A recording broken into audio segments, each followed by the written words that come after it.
Getting gas saved my life. As I sit in my cozy bed, I finally feel safe enough to tell my story, so here it is.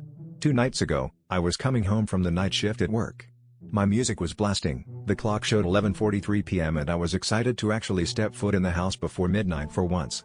As I came off the expressway exit, the gas light lit up and the chirp of the warning sound made me groan. I knew my little SUV could make it another 10 miles before it shut down on me, and since I was only 2 miles from home, I could be lazy and get gas in the morning. In fact, I think to myself how I never do get gas late at night anyways, so why would tonight be any different? As I turned on my street, my gut started warning me something was wrong. I anxiously tapped my fingers on the steering wheel, and when I pulled up to my house, my inner thoughts were screaming at me to just get gas now. I stopped for a second, looking at my dark and empty driveway, before listening to my gut and peeling into the street and off to the gas station.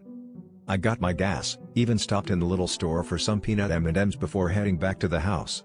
The clock read 12:02 a.m. in bright green numbers on the dashboard as I pulled into the driveway, and another groan slipped from my mouth. I got out of the car, walked up the driveway and then up the stairs and let myself into my dark house. 10 minutes later, my adoring husband pulled up and I knew it was safe to go to bed. The next morning my husband calls me in panic.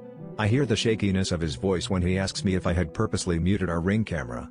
I told him I didn't, but that would explain the lack of notifications the past 3 days. He then tells me to sit down because he had a video he needed to send my way. An iMessage then pops up and I click on the video. There, labeled with yesterday's date and the time of 11:47 p.m., I watch in horror as my SUV pulls away from the house, and out from the bushes that line my property comes a tall, slender man in a black hoodie.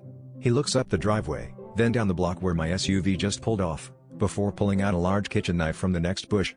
He slips the knife into his sweatshirt pocket and slowly slips into the 4 acres of forest that is just across the road.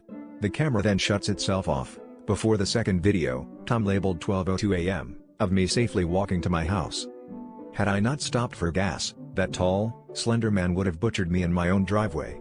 My screams for no one to hear and my dead, bloody body for only my poor husband to find.